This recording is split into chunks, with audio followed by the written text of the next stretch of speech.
Вечно спешащие по делам москвичи останавливались в недоумении. Всеми любимые шлягеры вживую на столичной станции метро Боровицкая исполняет Дина Гарипова. Приятная неожиданность – подарок к Международному дню музыки.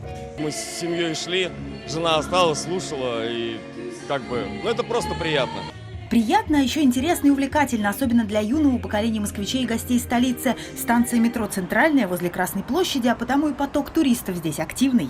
Эксперименты на новых площадках – это тоже проверка некоторая себя как артиста, как ты можешь себя вести не только на сцене, стоя, скажем так, чуть выше и видя зал, а здесь, когда люди очень близко к тебе. Близко настолько, что каждый желающий может сделать фото с любимым артистом и свободно взять автограф. Проект Московской мэрии «Музыка в метро» с каждым годом набирает обороты. Дина воспользовалась случаем, чтобы представить пассажирам метрополитена свою новую песню на стихи Габдуллы Тукая.